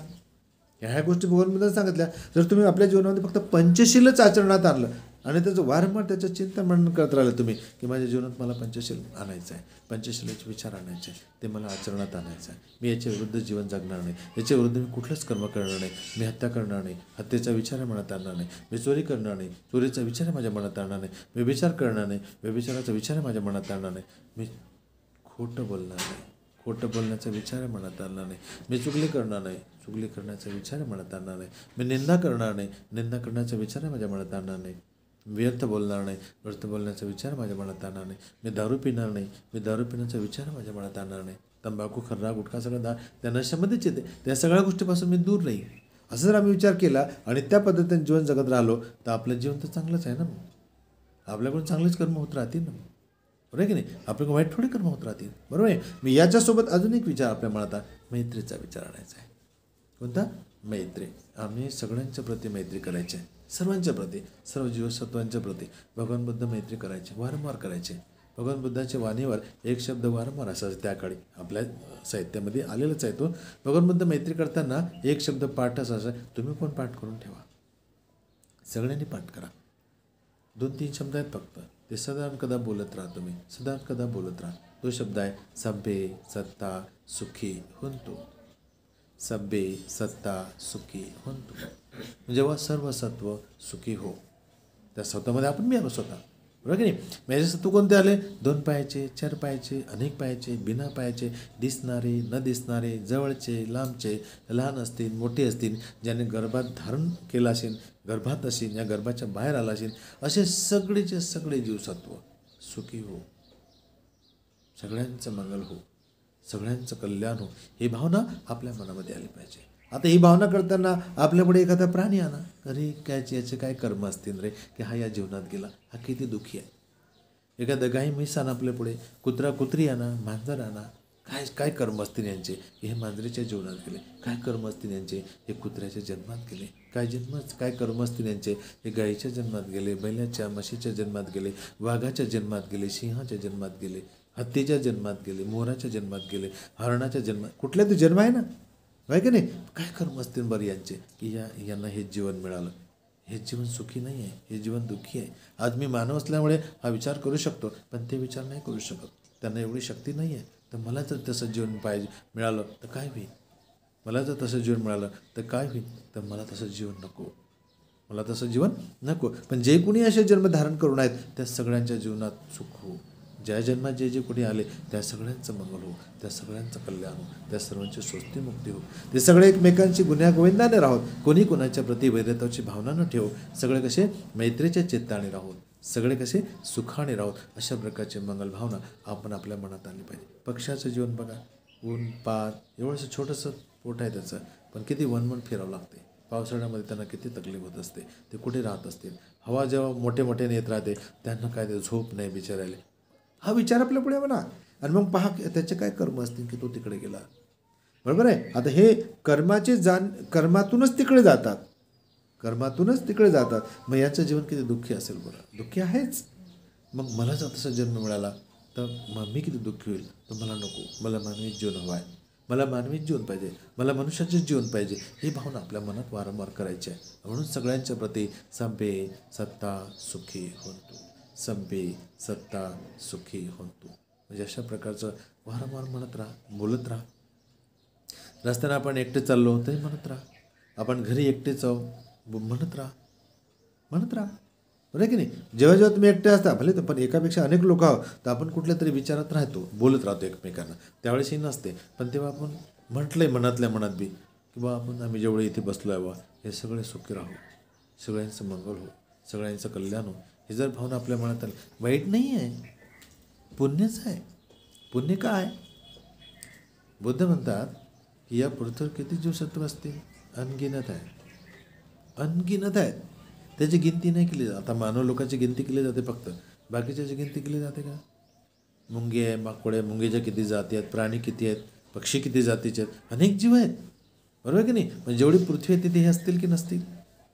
असतील ना, बरोबर की नाही? मग जेवढे पृथ्वी आहे तिथे असतील तर या पृथ्वीभरचे जेवढे सत्व आहेत ते सगळे सत्व आले. मग सभ्ये सत्ता सुखी होंतु. म्हणजे असीम झाले ते, आपण तर माहितीच नाही पृथ्वी कुठपर्यंत आहे, पण जिथपर्यंत आहे तिथपर्यंत आपलं चित्त गेलं ना बुद्धाच्या भावनेतून. किंवा जेवढी पृथ्वी असेल त्या सगळ्या पृथ्वीवरच्या जीवसत्वांच्या प्रती तुम्ही आपल्या मनात मंगल भाव आणा, त्यांचं सुख चिंता, त्यांचं सुख त्या आपल्या मनात आणा, किंवा सगळे सत्व सुखी राहो, कोणीही दुःखी ना राहो, सगळे गुण्या गोविंदानं राहो, कोणीही कोणाच्या प्रती वैरत्वाची भावना न ठेवू. आपण सगळे मरणधर्मी आहोत, एक ना एक दिवस आपण मरणार आहोत, ही भावना ठेवा. बघ नाही, ही भावना जर ठेवली तर आपण सगळ्यांच्या प्रती मैत्रीच्या भावनेने राहू शकतो, चांगल्या भावनेने राहू शकतो, वागू शकतो, बोलू शकतो. बरोबर की नाही? अशा प्रकारची भावना आपल्या मनात ठेवली तर आपल्याला मंगल मैत्रीचा भाव येते. म्हणजे मैत्रीचं चित्त आपलं हे आपली एक पारमिता पुष्ट होते. मैत्री पारमिता. कोणती पारमिता? मैत्री पारमिता. तर आपल्याला मैत्रीयुक्त जीवन जगायचं आहे, मैत्रीचं जीवन जगायचं आहे, प्रेमानं वागायचं आहे, प्रेमानं बोलायचं आहे. बरोबर की नाही? आपल्याला बुद्धानं ज्या विचारानं चालण्यासाठीची प्रेरणा दिली आहे, जे विचार धारण करण्याची प्रेरणा दिली आहे, ते विचार आपल्या जीवनात आले पाहिजे, ते आचरणात आले पाहिजे. ऐकलेच नाही पाहिजे, आचरणात बी आले पाहिजे. बरोबर की नाही? मग ते जर जितके आचरणात येतील तितकं आपल्या जीवनामध्ये पुण्यकर्म होत राहतील. जर आपल्या जीवनात ते आलेच नाही तर आपल्या जीवनात पुण्यकर्म कधी होणार नाही. बरोबर की नाही? तर पुण्यकर्म करण्यासाठी रोज रोज, या आठवड्यातून रोज रोज तुम्ही पंचशील पालन करा, मैत्री करा, मैत्री करा. रोज रोज आपल्याला बोलायला लागते तर खोटं बोलू नका, निंदा चुगली कठोर बोलू नका कोणाशी, तर सत्यच बोलण्याचा प्रयत्न करा. म्हणजे काय झालं तरी सत्यच बोला, कोणाची निंदा करू नका, कोणाशी कठोर बोलू नका, व्यर्थही बोलू नका. बरं आहे की नाही? तर अशा प्रकारचं आपण ठरवलं तर रोज आपले पुण्यकर्म होऊ शकतात, रोज मैत्री करू शकतो आपण, जेव्हा तेव्हा मैत्री करू शकतो आपण. दिवस अगदी झोप येईपर्यंत, अगदी आपण लेटलो किंवा आता मला झोप लागत आहे तर झोपताना सुद्धा आपण म्हटलं सब्बे सत्ता सुखी होतो, सब्बे सत्ता सुखी होतो, एवढंच म्हटले आणि म्हणताना झोपून गेले तर झालं ना पुण्यकर्म. म्हणजे जे सकाळी जागे झाल्यापासून तर रात्री झोप येईपर्यंत जर आम्ही हे चित्त ठेवलं, हे विचार आपल्या मनात ठेवले, तशा प्रकारे आपण बोलत राहिलो, तशा प्रकारची भावना आपल्या मनात आणत राहिलो तर आपलं रोजच तर पुण्यकर्म होत राहते. मग रोजच तर पुण्यकर्म होते आपल्यामध्ये. बरोबर की नाही? मग आपल्याकडून रोज पुण्यकर्म होण्यासाठी सतत मंगल मैत्रीचा अभ्यास करा. आपल्या जीवनामध्ये रोज पुण्य प्राप्त होण्यासाठी पंचशिलेचं पालन करा. आपल्या जीवनामध्ये रोज पुण्य होण्यासाठी दान द्यायला शिका. आपल्या जीवनामध्ये रोज पुण्यकर्म होण्यासाठी ध्यान करायला शिका. काय करायला? ध्यान करायला शिका. ध्यान. बरोबर आहे की नाही? आता इथे आपल्याकडे फोटो नाही आहे, बरेचसे फोटोमध्ये भगवान बुद्ध आपल्याला डोळे बंद करताना दिसतात फोटोमध्ये. बरोबर आहे की नाही? तर भगवान बुद्ध डोळे का बंद करतात? ते स्वतःलाच पाहू राहिले, ध्यान करून राहिले, ते समाधीच्या अभ्यासात आहेत ते. बरोबर आहे की नाही? तर आपण जर बुद्धाच्या फोटोकडे पाहून तशा प्रकारची भावना केली, अरे बुद्धानं डोळे बंद केले आहे ना, मी बी डोळे लावून बंद बसतो, बुद्धानं डोळे बंद केले आहे ना, मी बी बंद करून बसतो. आपण कधी आपल्या मनात आणत नाही की बुद्धाचे डोळे असेच काय, ते बंदच काय, खुले का नाही. बरं, आपण कधी विचार नाही करत त्याचा, पण विचार करायला शिका. ते ध्यानात आहेत, ते ध्यान मुद्रेमध्ये आहेत ते, आणि ध्यानाचं आणि मग ते डोळे लावून बंद ध्यान करतात का? मी बी ध्यान करतो. आपल्याला माहीत नाही ध्यान कसं आहे, पण मी डोळे लावून करतो. मग डोळे लावलं तर काय होईल? तुम्ही जे कामं केले ते लक्षात येतील. किचन येईन, पाणी येईन, नळ येईन, दुकान येईन, भाजीपाला येईन, पोरगा येईन, पोरगी येईन, बायांच्या बाबतीत, माणसाच्या बाबतीत, सगळ्यांच्या बाबतीत ते आपल्या पुढे येतील. म्हणजे आपलं मन कुठे चाललं? भूतकाळात चाललं. कुठे चाललं? भूतकाळात. 10 मिनटं अगोदर तुम्ही जे कामं केले तो काळ कोणता होऊन गेला? भूतकाळ. तेच आपल्या पुढे येतील ना, मग पाहत राहा. भूतकाळात जेवण झालं, अजून काय भूतकाळात पाहता, अरे मला बाजारात जायचं आहे, मग आता हे जर केलं तर बाजारात जायचं आहे म्हणजे कोणता काळ आला? भविष्यकाळाला. भविष्यकाळात जायचं आहे म्हणजे जायचं आहे, अजून गेलो नाही, जायचं आहे तर भविष्यकाळाला. म्हणजे भूतकाळ, भविष्यकाळ, भूतकाळ, भविष्यकाळ. आपण वर्तमान काळातलं जीवन जगतो का? नाही जगत आहोत, कोणीच नाही जगत आहे. तर बुद्ध म्हणतात आम्ही वर्तमान काळातलं जीवन जगायला शिका. आता वर्तमान काळ काय असेल? वर्तमान काळ आपला श्वास. वर्तमान काळ काय आहे? आपला श्वास. आपण कधीच आपल्या श्वासाला पाहत नाही. पाहता तुम्ही? नाहीच पाहता. जर तुम्ही थोडासा 1 सेकंद, 2 सेकंद, 3 सेकंद जरी श्वास पाहायला शिकले तर कोणत्या काळातलं जीवन जगाल? वर्तमान काळ. कोणचा काळ? वर्तमान काळ. बुद्धाला तेच अपेक्षित आहे. बुद्धाला तेच अपेक्षित आहे. त्याच्यातून काय शिकता येते? मनाचा स्वभाव, की माझं मन कुठे चाललं बार बार? भूतकाळ. मी हे कामं केले, ते कामं केले, याला भेटले, त्याला भेटले, हे आणलं, ते आणलं. गेलं का? एक काळाची जाणीव झाली की भूतकाळात मी गेलो. बरोबर आहे. मला हे आणायचं आहे, ते आणायचं आहे, इथे जायचं आहे, तिथे जायचं आहे, हे करायचं आहे, ते करायचं आहे. कोणता काळ? भविष्यकाळ. मग इथे आपल्याला आपल्या मनाची जाणीव होऊ लागते की माझं मन वारंवार भूतकाळ, भविष्यकाळ, भूतकाळ, भविष्यकाळ. पण मला भंतेजीने सांगितलं आपल्या श्वासाला पहा, 1 सेकंदच पहा, 2 सेकंदच पहा, 3 सेकंदच पहा. मग तुम्ही समजा असे डोळे बंद केले आणि आपल्या मनाला मिशीच्या ओठावर ठेवलं, या नाशिकेच्या दरवाजावर ठेवलं, या एवढ्या भागावर ठेवलं आणि याच भागाला तुम्ही पाहत राहिले आणि हा भाग पाहता पाहता येणारा श्वास पाहत राहिले, श्वास येत आहे, जाणारा श्वास पाहत राहिले, जात आहे. तो कोणता काळ होईल? वर्तमान काळ. कोणता काळ? वर्तमान काळ. आणि बुद्धाने आपल्याला कोणती शिकवण सांगितली? वर्तमान काळातलं जीवन जगा. कोणत्या काळातलं? बस. जर तुम्ही 1 सेकंद, 2 सेकंद, 3 सेकंद, 1 सेकंद जर वाढत गेले तर तुम्ही रोज 2-2, 4-4, 5-5 सेकंदाचं वर्तमान काळाचं जीवन जगू शकता कमीत कमी. बस आपला श्वासच पाहा ना. मग श्वास पाहता पाहता मन कुठे जाईल? भूतकाळ. मन कुठे जाईल? भविष्यकाळ. मग लक्षात येईल अरे मला तर वर्तमान काळाचं जीवन जगायचं आहे. मग माझं मन तर भूतकाळात चाललं आहे, माझं मन तर भविष्यकाळात चाललं आहे. पण मी आता वर्तमानात थांबते, मी आता वर्तमानात थांबतो. मग आपण जाणून आपलं इकडे घेणारं मन आणू इकडे, भूतकाळात गेलं असेल तरी आणू इकडे, भविष्यकाळात गेलं असेल तरी आणू इकडे. मग धीरे धीरे आपण वर्तमानामध्ये येऊ शकतो. बरोबर. 1 सेकंद, 2 सेकंद का होईना, 3 सेकंद का होईना आम्ही वर्तमानात येऊ शकतो. मग असं जर आम्ही 1 सेकंद वाढत जर गेलो तर 1 मिनिट, 2 मिनिट, 3 मिनिट, 4 मिनिट वाढू शकते. बरोबर आहे. मग त्याच्यात तुमची समाधी लागू शकते, तुम्हाला आवडू शकते ते. अरे हेच ठीक आहे, हे पाहत राहा बाबा, हेच पाहत राहा बाबा, हेच पाहत राहा बाबा. मग धीरे धीरे तुम्ही आपले शरीर पाहायला शिका. शरीरच पाहता येते. बरोबर आहे. शरीराचे जे अवयव आहेत आपले बॉडी, आपले चेहरा आहे, डोळे आहे, नाक आहे, दात आहे, ओठ आहे, कपाळ आहे, कान आहे. पहा, पाहता येते. डोळे बंद करून पहा आवापला शरीर. हात पहा, या उजवा हात पहा, डावा हात पहा, पाय पहा, उजवा पाय, डावा पाय, पोट पहा, पाठ पहा, छाती पहा. शरीराची बॉडी आहे ते पहा. नख पहा, बोटं पहा, हाताचे बोटं, पायाचे बोटं, त्याचे नख पहा.